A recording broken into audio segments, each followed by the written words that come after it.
Now we are.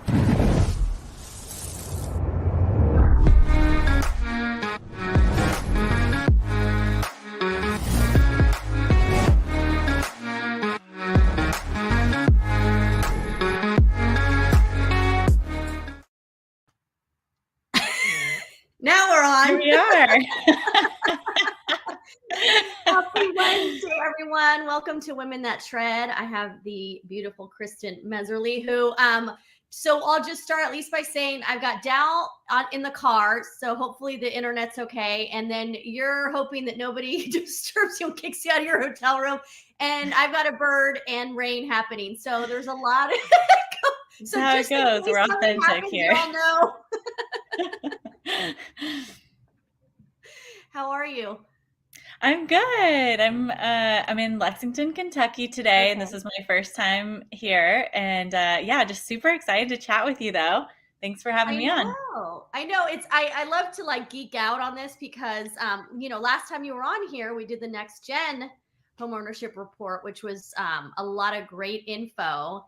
And then you just released the women's homeownership report. So I'm excited for all the data and the stats on that one too. Yeah, this was supposed to be like a mini study or mini report that was a riff off of the main one. And it is a riff off of the main one, but it's, I poured my heart and soul into this and did some extra surveys, and yeah, super excited to share and talk about it. I think it's near and dear to your heart as well. And it being Women's History Month, really great timing.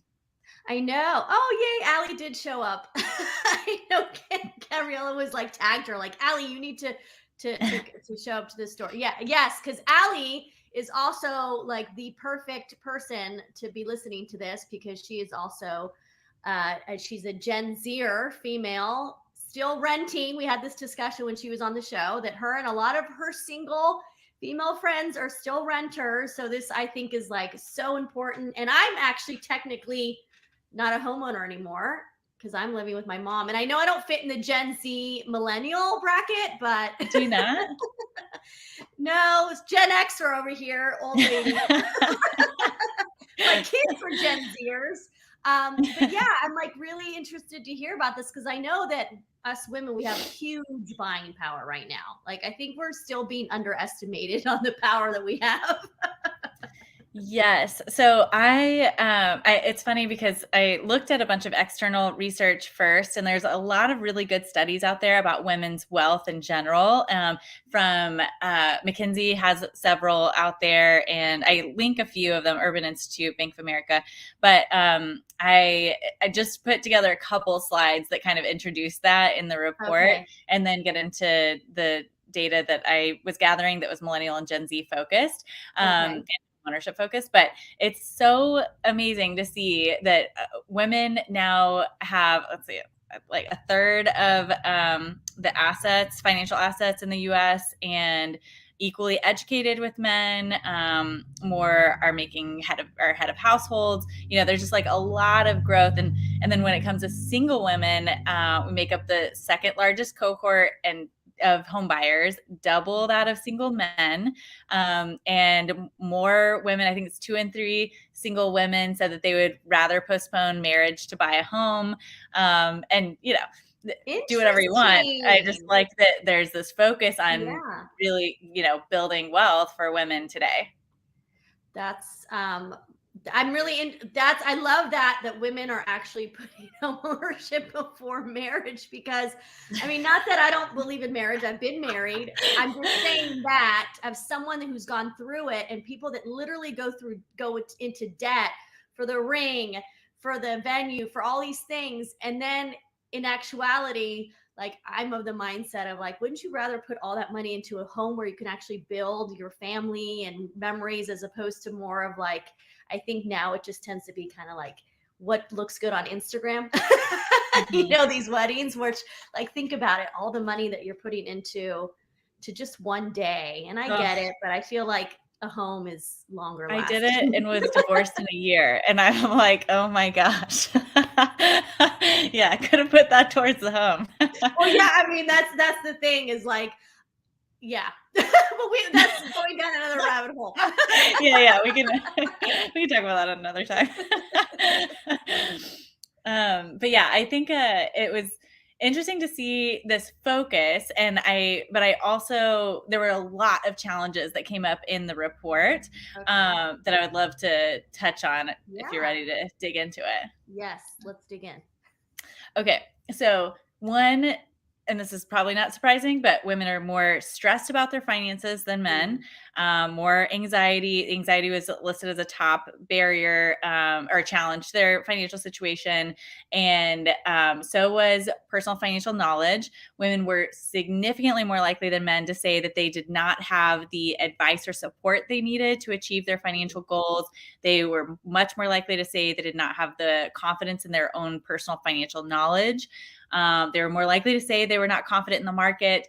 And then there was one other major. Oh, the big one that I thought was really interesting that came from the survey I did in January was that women were much more likely to say that they did not have, not knowing where to begin was a current barrier to them buying a home this year. So that was of I believe renters, that. of course. I believe that. Yeah, And I will tell totally. you this, Kristen, is I have quite a few of my friends are, they've being that I'm 47, a lot of them have been divorced and a lot of them are still single. And several of them have come to me and they've said that, like, where do I even begin? Or even where do I even begin to save money? Like, a lot of them don't even know how to go about having that financial advisor and it's still shocking to me that at our age we're still like, what do we do, what do we do?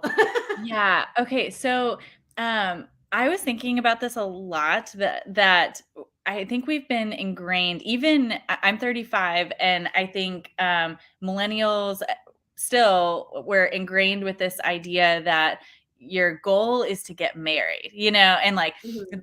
homeownership, building wealth, that kind of, there were still these traditional gender roles. Right. And we're starting to wake up to the fact that isn't the way that we want to, that is good for us, to Right. achieve equality and to just live safe and healthy lives. Right. And so, and one data point in the research that we found a couple years ago, what reflects this, that women were much less likely to have learned about financial education as children. And Mhm. and Yeah. that was the only thing that was really statistically significant when it came to making a difference on their financial, like if women were much less likely to be investing in the stock market and a bunch of different financial habits. And when we controlled for income and whether they had children and all these different areas, we didn't see a statistical significance to that number. But when we controlled for their education, financial education, then we saw that those numbers even out a little bit. So that just goes to say that early education, and I think more than education, like just concept of what your life is going to look like, what your like how you build wealth and that type of thing, that shifting is going to be really good for women being able to build wealth through home ownership. Right. And I think that actually contributes to that statistic of the anxiety and having that stress, is because before, let's be honest, we Yep. kind of relied on our partner. If we were married and they were the breadwinner, then we didn't really take on that stress. It was the guy that, or, the partner that was taking it on. And I feel like now that more and more of us are on our own and independent, now we do feel kind of that weight and that significance of like, holy smokes, like I need to be able to support myself. Because someone like me at this point, I might not ever end up in a relationship with someone that might help me financially. Like, I am responsible for myself and my finances. Mhm. And I feel like because of that, that maybe the numbers are higher because more and more women are now more responsible for their own financial Yeah. well-being. And they've watched their mothers learn how to navigate either divorce or partner dying and those types of things, where they realize, oh, I got to figure this stuff out now, Yeah. And so I think that's contributing. But Yeah. also to the anxiety, I think there's also the unpaid child and elder care, that women are still carrying a disproportionate amount of the household True. responsibilities and all of that contribute to the anxiety as well. Yeah, I mean, in my family, so it's kind of ironic because my mom is Mexican and she never spoke about finances or anything, but she's been so smart about what she's done with her money and put it in real estate. And when she and my dad got divorced, she'd bought my dad out, like in the house, and she just went ahead and kept it. And even though it was tough, she knew, like, hindsight, how important that would be. And then she was able to build enough equity, sell it, and then buy where she is now. But like, I think a lot of people just assume, like, oh, she's never worked. She was the homemaker. What does she know? And I think that just goes to show you that there's still a lot of women out there that we kind of underestimate Mhm. on the knowledge that they have, or just having that financial savviness. And my mom, I think, has done, like, I hate to say this, but has been smarter financially than my dad. And my dad's like very well educated, physician, everything, but she's been smarter and she's been smarter within real estate. So it's like, that's another thing too, is that we can't underestimate these women. Okay. Yes, absolutely. And, I am curious because the questions that we asked in the survey are about confidence level. And I'm wondering if women tend to be maybe less confident in some of their like personal financial knowledge and Mhm. things like that, but they actually have more knowledge in that area. I mean, I think that's not always the case, but I do Yeah. think women tend to, question their I was abilities gonna and say they their doubt knowledge. And themselves. Yeah. It's yeah. that self-doubt. It's like, oh, I mean, and I still have it too. And here I'm in the industry, and and Mhm. it's that's but like you said, a lot of it's ingrained. So it is very generational. So it's Yeah. like slowly just breaking out of that. Yeah, I mean, and it's interesting because even Emmy here, she said that she's in between. She's a millennial and on the border of Gen Z, but she's also renting.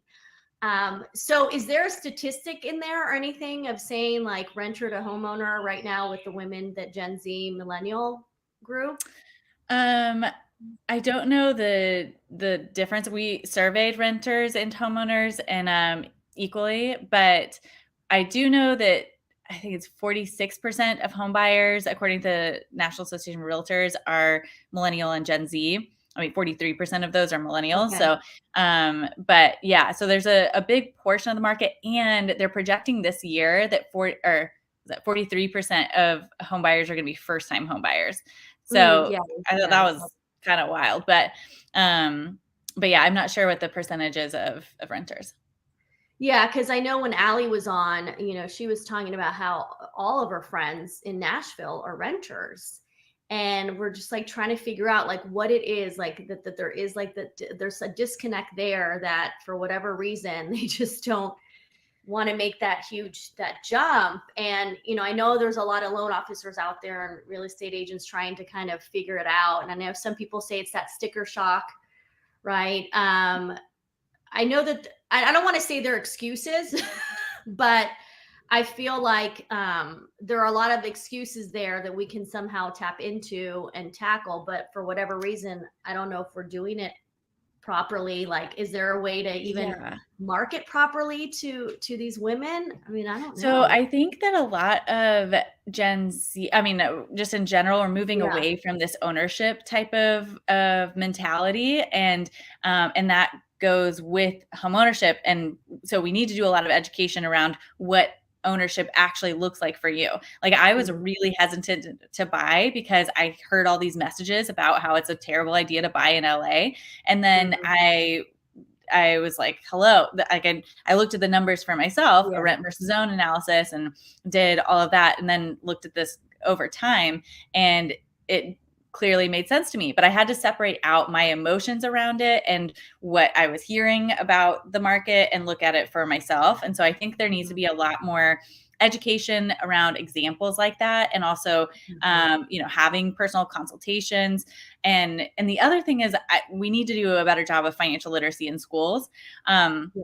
I did just announce last week, actually, with Dave Savage and Todd I Bookspan, that saw we're doing that. this nonprofit called First Home IQ, to educate 16 to 21-year-olds about homeownership. So hopefully they get that information at a younger age and actually understand, here's what it takes to buy a home. And that way we're getting more equal personal financial education across gender as well. So if anyone wants to sign up for Yeah, some I actually to went ahead and signed up for the good. email, and I did write in there that I would love, and I'll talk to you later about it in some capacity, participate, just being that I do, rock the boat, and I talk to that age group a lot, and my kids are in that Yes. age group, so I would love to be able to help in any way I can. But Allie, she goes, out of the 200 people in my peer group, only 6% said they are paying a mortgage. All the respondents were male. Oh, Oh my gosh. So only the men were the ones that were paying a mortgage. See, there's something there. yeah. And I know Allie's trying to figure it out too, being that, she's in the industry, and I love that she's doing a lot of like her own little kind of grassroots, research through her Instagram, because she has a really large following on her Instagram. And I know she's been trying to survey. So, but I think that's what's really cool, Kristen, is that like the more of us that kind of like try to figure it out and go in there and ask questions and really try to get into the nitty gritty of it, then hopefully we'll be able to figure out, how to make this work for these Yeah, potential definitely. homeowners. I think, one of the things that I've been thinking about as it relates to financial literacy and Yeah. just homebuyer education, I mean, I bought a home when I was 23, I think, in Oklahoma, 24, and it was right. Thankfully, I bought it right before I'd gotten married, and lasted a year or whatever. But I I did but thankfully I was able to start that process, and it was Oklahoma, so it was much easier. But that was so empowering. That plus starting my business, Mm-hmm. which initially was like a translation company and lots of different things going on there. But that was really, it was all about me understanding how to build wealth and how to manage my money. And it allowed me to get out of really difficult situations around my mental health, around the poor relationship, those types Mm-hmm. of things. And I think that is why I'm very passionate about this for women. Because it is very empowering to be able to build wealth, or to be able to start a business, whatever it is that is going to give you the financial ability to have that freedom. So Yeah. No, I agree. And then Emmy, she says that she totally agrees about adding financial literacy to education. Had I known better coming out of high school, I probably would have managed my debt to income ratio and credit scores much better. Yes, I have to share a funny story. Well, it's funny, but also kind of sad at the same time. But I went to UCLA in my freshman year, and I didn't know, my parents didn't educate me on financial literacy. If anything, I got everything I wanted. I was very spoiled. So here I go to college, and I'm on the, whatever they call Bruin Walk. And at the time, they don't do this anymore. They have all the credit card companies lined up trying to get you to sign up for a credit card. And of course, I'm like, ooh, Visa, whatever. So I walk up and I apply. And this was what was crazy, is I got pre-approved like right away for a gold Visa that gave me a $7,500 credit limit. Okay, this is someone that's like doesn't understand what an APR is, interest rates. I'm thinking free money. This is $7,500 that I can like spend on. So I went nuts. I like went shopping. I would go out to eat. I'm like, oh, you can't, like my friends would be like, oh, I can't afford it. I'm like, don't worry, I got you. I'll pay for it. And I went ahead and just paid the minimum every month, because I'm thinking like, oh, as long as I can pay the minimum. And I'll never forget. And I didn't tell my parents, like I kept that a secret because of also the shame of like having that credit card and the debt. My mom was cleaning out my room one day when I was visiting, and she saw my credit card statement. And she, like I said, she didn't know I had a credit card. And then she sees that I had it all racked up to $7,500. You would have thought I had murdered someone. I'm not lying. The way she reacted, she was crying. She was like, what is this? Like, because my mom doesn't believe in credit card debt or any of that. My mom's very much, you right. live by your means, right? And she was just devastated. And in that moment, I realized, like, holy shit, I think it is a big deal that I'm in debt and that, like, I owe all this money.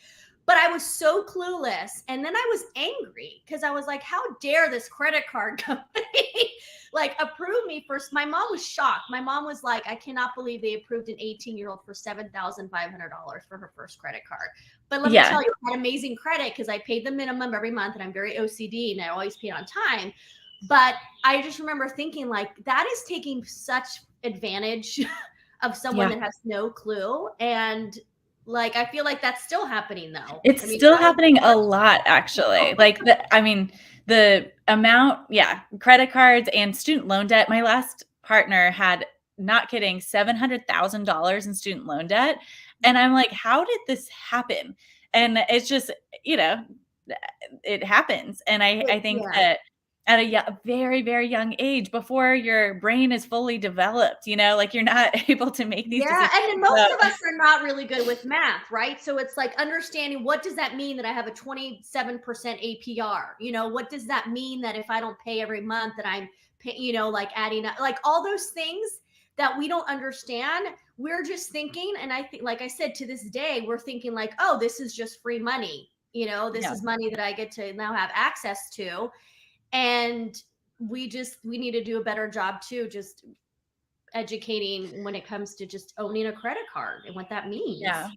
So, and this is why there's growing distrust in especially millennial and Gen Z population, but even more so with women. And I think it's because we've experienced a lot of these types of things, and it even grows with women of color more, which Yeah.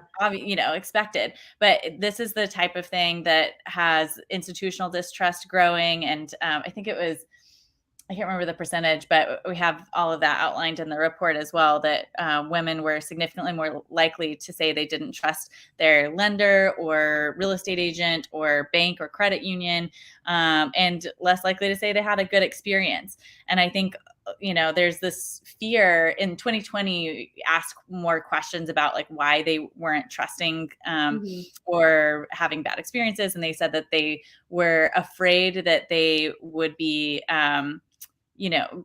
driven to do something they didn't want to do. Like there was this fear of being sold to and manipulated. And so I think it's a really important that's why leading with education, and to your Hmm. question about how do we market better, it has to be with education and really empowering content, like that helps people understand what that means, what that APR means, or what their credit score means to their mortgage, and what a mortgage means to building wealth.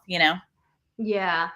And I think, because like Emmy said, she goes, yeah, 100% relate to that story. And I think that's what we need to do a better job, is being able to have the consumer, client, whoever we're trying to market to, relate to what you're talking about. Because I think that's also can be a really big problem, is that people start throwing out these terms, these percentages, and someone's like, I still don't understand what that means. So I think we also have to be able to educate in a way that is almost like very just simple kind of, and just in a very like a story, right? Like just the way I shared the story about the credit card and my mom, being able to share it in that way where someone's like, oh, I can relate, and I can feel it.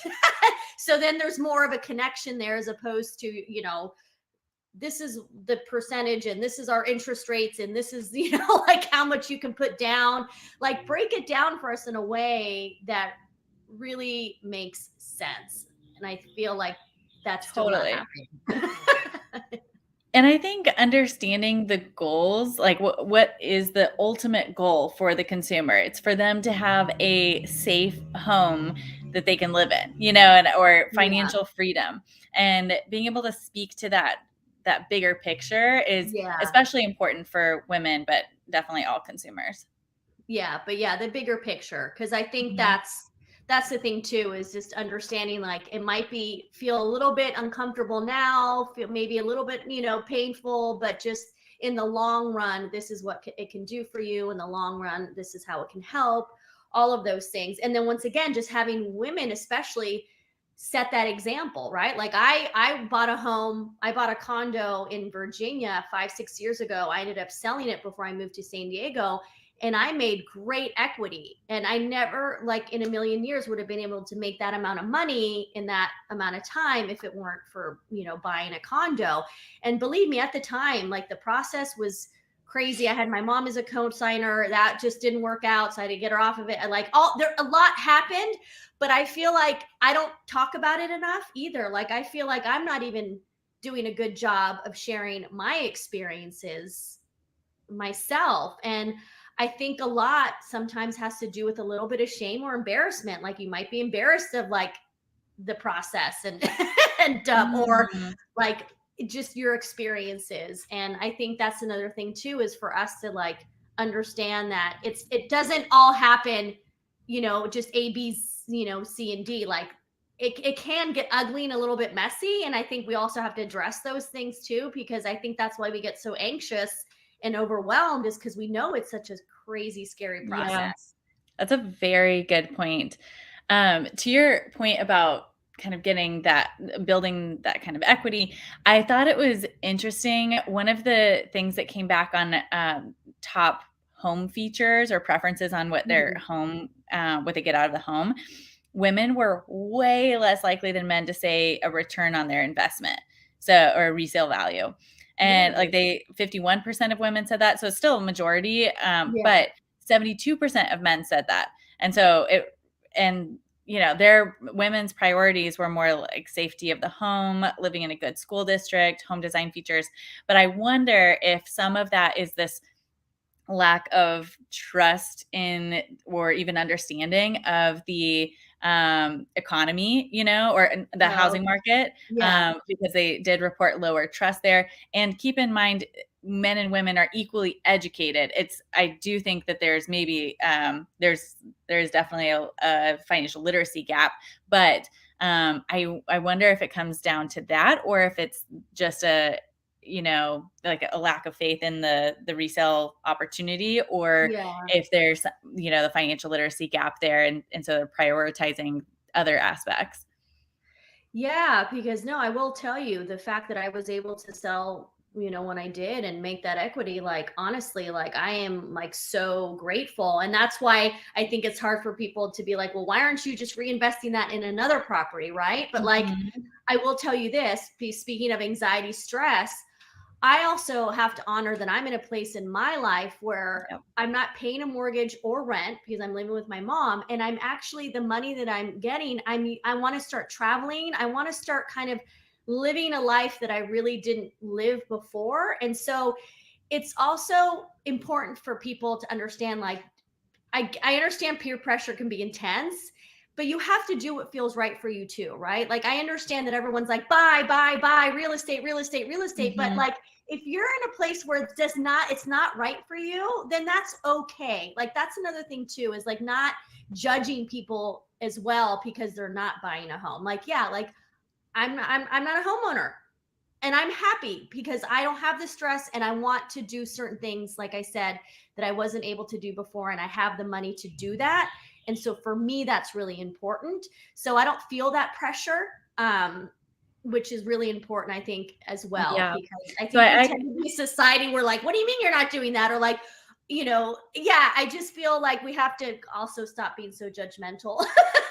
Yes. Well, I think, I mean, people find what works for them and they think it works for everybody. But I think that is actually the message that is very important for women to hear, is that, like, if you are a provider on this call, you want to send out the message that you are going to help them do what's right for them, and Yeah. look at their goals, not just financial, but what are your goals and the way that you're living your life and how you want to live it.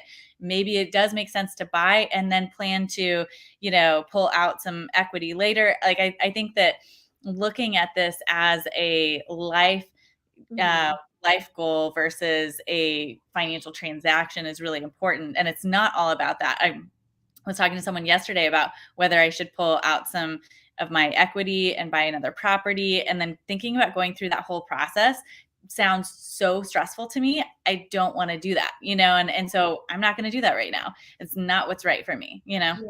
No, but I love that. Like we have to feel empowered about our decisions too. Like that's really important with all of this. Is Hmm. that, yeah, you're like, I don't want to take on that stress. The same thing with me. I don't want to have to take on a stress of buying investment property, getting a tenant in there, having to do Hmm. whatever I need to do. Like I don't want that in this moment in my life right now. Like I want to Yeah, enjoy other things, and that's okay. And that's why I feel like a lot of loan officers that work with these women that aren't ready right now, like guess what? Stay in touch with them. Like don't, just because someone like myself is like, I'm not ready to buy right now, don't just like write me off either. Keep that relationship, keep nurturing it so that when I am ready, guess what? I will use you because you have been there and you have respected my decision, right? Like, and exactly. so I think And you'll that's send part of it as referrals. well. Hmm? Yeah. And you'll send referrals. If you know that that person is there for Exactly. In you, the you're gonna, meantime, maybe it's yes. not right for me, but I'm gonna send everyone else to you too, you know? Yeah, and that's where the trust comes in, right? Like it's Mhm. trusting that that person is knows that what's best is best for me, and they're respecting that. And Yep. that's key, in all of this. And of course, like, we 30 minutes, it always goes so fast. How? But I I know. know I might have to. We might have to do like a part two, because I feel like there's Oh, going to be people that are going to have questions as to even just this that we talked about. yes, would love to. And also, I'm gonna be doing one on financial literacy and specifically on Gen Z. So I'll have to just keep it going. Okay, yeah. So we'll go ahead and plan for, part two, part three, whatever we need to do. In the meantime, like for those of you that popped in or going to pop in, if you have any questions or anything, please reach out to Kristen, and maybe she can compile questions that we can go ahead and go over next time. Cause yeah, I feel like this conversation was just getting started. Yes. But is there any like last parting words before we? Just, I mean, if you're at all interested in supporting, especially, women and homeownership, I would love to direct you guys to First Home IQ, firsthomeIQ.com. We're going to be educating 16 to 21-year-olds about building wealth through homeownership. Okay. And then Josh just said that he's going to put a link in the chat. So there will be a link to the report in the chat here. And then I'll go ahead and maybe also copy and paste and put it on like the post that I had just did. Oh, Had yeah, done. and I should direct you there as well. Okay. Nextgenhomebuyer.com. You can access the full report. But yeah, that'd be great to share the link too. Okay. Well, thanks, Kristen. It's always great talking to you. Yeah, we'll reschedule. We'll get you back on for sure. Okay, sounds good. Great to see you, and thanks Yeah, everyone for thank joining. you.